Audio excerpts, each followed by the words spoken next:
Hello, Huge Movie Fanatic Nate, coming at you to wrap up my reviews of the Silent Night, Deadly Night sequels. Coming at you to review Silent Night, Deadly Night 5, The Toy Maker. And as always with these movies, I think they did a pretty good job on the cover art.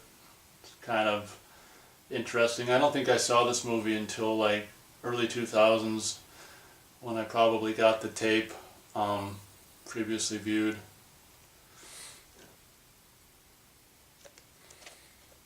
I think I can't remember if I'd seen The Initiation when it came out or not, but I think I'd pretty much given up on these movies, and rightfully so. And I wouldn't see this until later. And as I mentioned for the last two reviews, since these movies have come out on VHS, Lionsgate has put out a DVD collection with Silent Night, Deadly Night 3, 4, and 5. So if you're like any of these movies, or if you're a fan of Christmas horror movies or horror movies that take place around Christmas, this might be a DVD collection for you. I mean, it's something that I use to rewatch these movies. When every year or whatever, I don't watch the VHSs, I watch the Lionsgate DVDs of these particular releases. Probably the best way to experience these movies on home video at the current times. So on to the review of the final, or at least at this point, Silent Night, Deadly Night movie. This movie was basically produced by, from what I can understand, the same outfit that did 4. I want to say that the production outfit was called Silent Films in the 4th one, and I think they say Still Silent Films in the 5th one, as if it's like they're still silent. They were silent in the 4th and now they're still silent or whatever. Just kind of like a production house just made to make these two movies or whatever. And I think this movie is produced partly by Brian Yuzna, the guy who directed the the 4th one, and this movie is considerably more interesting to me than the 4th one, because it actually, unlike the 4th one, which I said in my review of the 4th one, that it could be just a movie called Bugs, that they just slapped the Silent Night, Deadly Night 4 title on at the last minute. That might be the case, it might not, but either way, that's what it really looks like. So basically, Silent Night, Deadly Night 4, the only thing about it that has anything to do with the title is that it just takes place around Christmas. At least this sequel has a little more to do with the Christmas, in the sense that, toys that go with Christmas, and basically what we come to find out is killer toys. Not in the sense that they're possessed or anything like that, but in the sense that this guy, who was, I think Mickey Rooney, if memory serves, was an old, famous old child actor from way back in the day or whatever, is a more aging version of him, of course, is the main character in this movie. So basically the movie starts with a really kind of cool scene where this kid, and incidentally this is right around the same time Demonic Toys came out, and this kid was the same kid from Demonic Toys, if I'm not mistaken, where it's like the little devil child or whatever, the good child and the devil child in Demonic Toys. So this is right around the exact same time Demonic Toys was being made, the Full Moon movie, and this kid is the same kid. Beginning of the movie starts with, basically him going downstairs, opening up the door at night and seeing a present outside on the doorstep, which is really kind of creepy. I think it says to him or whatever on it. So he opens it up, and it's this really cool, it's probably one of the better kind of killer toys in this movie. And I guess it's kind of cool to start out the movie with one of the stronger kind of, I guess, killer toys to really grasp the audience or whatever. But we find out that this toy comes out or whatever, or actually no, the kid opens the door, and I can't remember if he opens the package or whatever, but the mean stepdad comes down after just having screwed his mom, and cusses the kid out for opening the door at night, and kind of understandably so, but you don't have to be a dick about it. And I sends the kid upstairs, and only to the guy must open the package himself, and it's this kind of ball, this red sphere, ball thing with a black stripe around it, and comes to be this, he presses the button, and this Santa head that kind of comes up with music and Christmas music, and then the head turns around and it's like do do do do do do do do, and it's like this mean Santa face going ar ar ar, and this guy's just like, what the hell? And then these two things jettison from it. I think it's kind of like for the lack of a better term, like rope arms and legs, but they're not, like cords, come out of it and wrap around the guy's neck. Or I can't even remember exactly how this, stepdad is killed, but something to do with this, I can't exactly remember if he's electrocuted or what exactly happens, but this killer toy thing is what kills him. And that's a kind of a cool idea for, if you're not going to do a Silent Night, Deadly Night Killer Santa, you got to do killer toys, and that's kind of cool. So what we come to find out is this movie's actually got quite a lot of going on for. What we come to find out is I'm just going to basically not do a linear version, but just basically explain the movie in a quicker way where I just tell you what this whole movie's about. Basically, Mickey Rooney plays this guy who owns this toy store. He's by the name of Petto, and it's funny how it sounds just like pedo, like pedophile, but it's actually Petto, I think, not pedo as in pedophile, but it sounds just like pedo, like a, it's the same, sounds exactly the same. So this Mickey Rooney is playing this guy who's operates this toy store, which is like, probably just, a year or less away from closing, or, it's just the same thing like Halloween 3 where the business is bad or whatever. So Mickey Rooney owns this toy store. He's got this son, which is like way too young to be his son or whatever, which is kind of creepy to begin with. And it's actually, since this is a Brian Yuzna production, this guy had actually shown up in a Brian Yuzna film that I've mentioned previously in one of these reviews by the name of the movies by the name of Society. This kid who plays Petto's son in the movie is Pino, I want to say they call him, was actually in Brian Yuzna's Society. So it's another Brian Yuzna face that comes along the scene. And actually it's really strange because the characters, that really sexy reporter chick, or who wants to be a reporter, is actually comes around every now and then for just brief moments of time. And in this movie, which is kind of interesting, she's like the neighbor of the main character in this movie, I think. And the kid who I presume to be Brian Yuzna's son, who was the kid that, she kidnapped at the end of the fourth movie to sacrifice only to save him and destroy the witches. I didn't even say that in the review of that. But, so those two characters from the fourth movie are actually in this movie. And there's been speculation if they're supposed to be the same characters. And since basically her name is the same name as from the Kim from the fourth movie, I would, obviously speculate that it's the same characters. I can't remember if that kid's family got killed in the fourth one or not, but either he's living with her or he's just staying with her briefly whenever we happen to see them together or whatever. This should be said that those two characters from 4, including the super sexy chick, pop up every now and then for a brief amount of time. So basically, at the end of the day, what the story with this movie is, and then there's also this mystery guy who's like live in this hotel room, who's got working on all kinds of toys. So he's kind of the red herring at the beginning of the movie, who we think this guy is the guy who rigs toys to kill people, and he gives this one guy who wants rent from him, this toy that's Larry the Larva, which is really funny. It's like this Mothra, larva toy, if you will, where it's just like remote control, and it's just like, it's just really nasty looking thing, and this guy's like, driving in the car in one of the better kill scenes. It's like the second Death by Toy scene where this Larry the Larva like goes into his mouth and pops out his eye or whatever, and that's the picture that I showed you on the back of that box. So I mean, unlike the third movie, which is basically no on-screen kills, and really the fourth movie isn't so much about, I don't even know, that's not really a body count movie either. I guess I didn't really mention that's one of the things I don't really like about that movie. Whereas this movie actually gets back to kind of more of the slasher formula, which I appreciated, where you actually get characters being offed by toys. So, the second kill with the toy is like Larry the Larva, which is really funny, and that's pretty cool. So this movie holds my interest a little more because there's so much going on, and you think this one younger guy who's living in the motel room might be the bad guy who's buying toys and making them deadly or whatever, but it turns out to be that it's really, really intricate plot for this kind of really low-budget horror movie. Turns out that this guy is this kid's, this woman in this movie is actually this really, what I would regard as the cuter girl in the movie that I reviewed earlier this year by the name of Slaughterhouse. This woman was one of the cute girls, in my opinion, the cutest girl in Slaughterhouse. who plays the mother of this boy who, whose husband, the kid's stepdad at the beginning of this movie dies, and the movie's basically about her and basically this kid's troubles.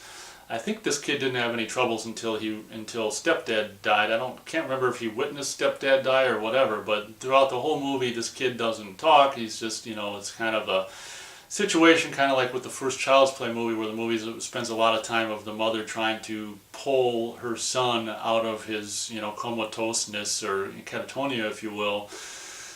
So we end up finding out that this lurker young guy who was suspected, of being the potential guy who's making these deadly toys is actually, later on we find out that it's the father of the son. So after the stepdad's out of the way, those two come together. I don't think they give, I guess this guy just walked out on her. I can't remember. I can't remember if they give any backstory of why they ended up, separated or what. But there's this scene where she's at work, incidentally working. They show a shot of the actual outdoors of the live. These movies were all put out by, whether it's IVE or what turns out to be with 4 or 5 Live home video. We actually show a shot of where she works in the exterior, which is actually a live office building, which is actually kind of funny.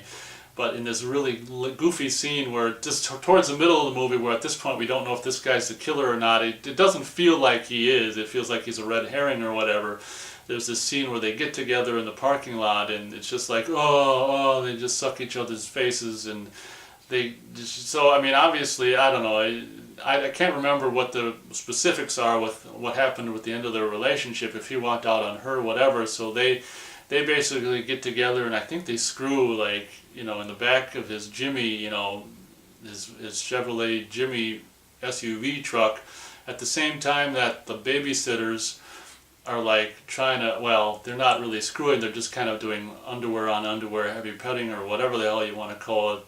When they're, this one girl's babysitting her son. This is really kind of hard to try to to tell you all what happens in this movie, but what I was saying is that this guy who was the red herring actually turns out to be this kid's dad. He didn't know she was pregnant or whatever. So there's a lot of stuff going on in this movie. And in the meantime, Pedo has a backstory, which is his way back when, who knows when, if it was in the 50s, 60s, 70s, whatever, his wife died in a car wreck, pregnant or whatever, so that drove him off the deep end. So he ended up making I can't remember if he's the guy who, I think after that happened, he was like, no one, I can't have a family, so no one's going to have a family, damn it. And I think at some period in his life, he started altering toys to make them deadly and kill kids or something like that.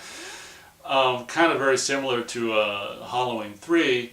And then this guy from Society who's playing Pedo's son in the movie, we find out later, which is really kind of cool, like Pinocchio or whatever. This Pino is actually instead of being able, because his wife died in a car wreck pregnant and he wasn't able to have a real kid, he basically built a kid like Pinocchio. So this kid is just a robot kid or whatever. And I'm confused whether or not Pedo is the one who is sent out all the deadly toys in this movie, or if it was Pino, because towards the end of the movie we see that Pino kills Pedo, Mickey Rooney's character, and kidnaps the kid, because I guess the robot Pinocchio Pino boy wants to go live with this woman from whatchamacallit, Slaughterhouse. Oh, also a plot point that I forgot to mention is Pedo and Pino used to live in their house in the past, in the 70s or something like that. So I don't know if Pino wants to, kidnap the kid to kill the kid to take his place living with this, girl from Slaughterhouse in the house he used to live in with Pedo. It's really, really confusing. So I'm not exactly sure if Mickey Rooney's character is the one who, made the deadly toys that are seen in this movie, or if it was Pino all along, the robot Pinocchio boy. But this is a much better Christmas horror movie. If you're not going to do a Killer Santa, the Killer Toys is a really cool idea. And to not have it possessed, like I mentioned, the movie Demonic Toys, which ironically this kid was also in probably the same year. He's in two killer toy movies at the same time. What's the odds? But to not have them be demonic, but simply just toys that were either built from the ground up or reworked to make them deadly or whatever. I forgot to mention that the kid from Silent Night, Deadly Night 4, who was kidnapped to be sacrificed towards the end of the movie. I think it's that same kid who's staying with, or whatever, the Kim character from part 4 would end up. The third kind of deadly toy scene in this movie is these rollerblades, which are like outfitted with rockets or something like that, or all kinds of wiring to make them go all fast or whatever, which was a kind of a cool thing. After that bad scary thing happened with the first toy left on the kid's doorstep, he gets another one, which are presumably, oh, I get it, maybe Pino is trying to kill this kid with these toys so then he can, like, that would ever work. Like his mom is gonna want to replace her actual boy with this fake robot Pinocchio boy, but evil Pinocchio boys aren't known for having a lot of common sense and brains, so whatever. That's probably what Pino was thinking, is I'll kill this kid and then I'll take his place and his mom will never know. But after the horrible events that happened with the first present on his doorstep, the kid from Demonic Toys puts the second present found on his doorstep in the trash, and then the neighbor kid, presumably from the fourth movie, takes it, and to be fair, he's not stealing it, it's in the trash, takes the present, opens it to see its rollerblades, and then gets rocketed around in circles and into the street where he gets hit by a car. He doesn't die though, but gosh, he must really hate this time of year after these two incidents that happened with him almost being sacrificed by a coven of feminist witches, and then like the year later to be almost killed by rocket rollerblades. So that's pretty much the premise of this movie. It's a lot to try to get all into a review. It doesn't get so boring as the fourth one, in my opinion, because there's a lot going on and there's a lot constantly being revealed and stuff. Even as contrived as it might be, at least it's stuff going on and information that's continually coming to light or whatever. So it makes it a little, watching this movie a little more interesting. And as I said, later on towards the end of the movie, when the babysitter, the son, the kid from Demonic Toys, actually pretends to fall asleep or whatever, the boyfriend comes into the house. It's just this most awkward, like, sex scene that you've ever seen in a horror movie, where it's just like, I don't know, you can tell the girl, they just got their underwear on, and I don't know, what's supposed to be going on. It's one of these sex scenes that's just kind of clearly kind of uncomfortable, and then what looks like Mickey Rooney, well, it is for the purposes of filming the movie, Mickey Rooney dressed up as Santa Claus kind of opens the door, they're on the bed and just like heavy petting in underwear or whatever, and put some toys down on the ground like toy soldiers and tanks and all kinds of this and that. In one of the scenes that I think is kind of like, I think it's the last toy attack scene, which is kind of cool because it's a multi-toy attack scene, and it's pretty cool. You know how they have those arms that were like remote controlled, and you do this or whatever. They have a thing where they use one of those, but they have some guy in a glove so they can actually do a little more. So they do some stuff where, that fake hand is like, when they're in the bed heavy petting or, pretending to, fooling around doing whatever teenagers do or whatever. And it's just like, the hand's on the guy's butt, and he's like, oh yeah, that's good, and then it's just on her tit and all this kind of stuff. So they do all this stuff before the toys kind of attack, but that scene where the toys actually attack them are really pretty cool. And what's really funny is I think the boyfriend ends up getting sawed, like off camera, and the girl gets clearly shot like in the chest into this huge squib, and it's like she lives. Later on, like when the mom comes home, she comes out screaming, covered in blood, like, you've got a hole in your chest, like, how did you live? But that's kind of the last big event scene with like a multiple toy attack scene, which is really kind of cool. And then the rest of the movie is,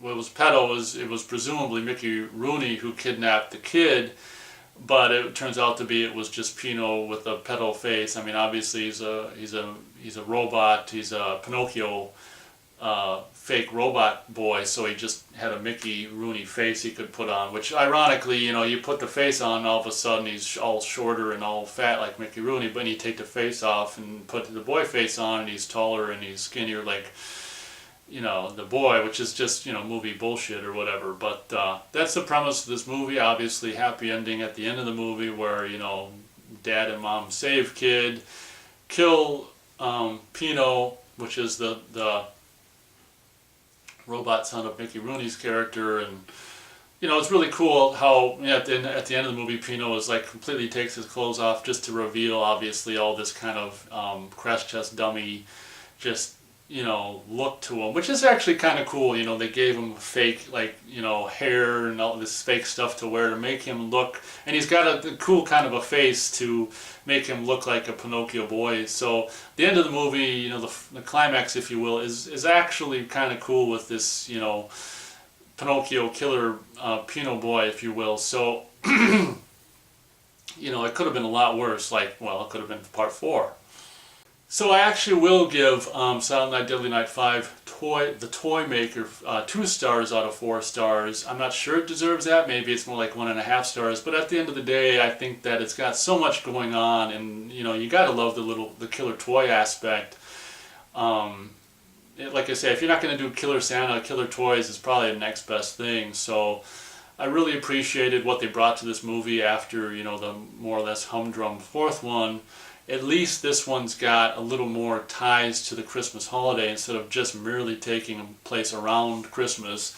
It's got, the presents, which are a big thing about it. And there's a scene where the dad works as a Santa at the mall, and this kid who he assumes is his son, is in line, and he's like, oh, and also, not only is the sexy chicken the boy from the 4th one in this movie, but briefly in a scene, frickin' Clint Howard is in the scene, and he's called by his same name as he is Ricky, as he's called in the 4th one. So he's resuming his role too, and I think it's just one scene at the mall where the father of this kid is actually playing Santa, and he sees that his son's in line, or presumably his son's in line. He's like, and the character of Clint Howard's, Ricky is next to be Santa. He's like, let me take your shift because I want this kid to sit on my lap. And when he's on his lap, he's funny because he's like, he doesn't want his kid to sit on his lap to end, and it's just like trying to get him to talk and all that kind of stuff. So anyway, this movie's got enough going on where it kind of keeps you interested, and like I say, maybe not worth 2 stars, but you know what, just how it all comes out, and killer toys, and with Pino at the end, and the Pinocchio boy and stuff, I think they did enough cool ideas, and I think they were realized in a competent enough way to warrant the 2 stars out of 4 stars. So thank you very much for watching my review of Silent Night, Deadly Night 5, and as always, we'll catch you next time.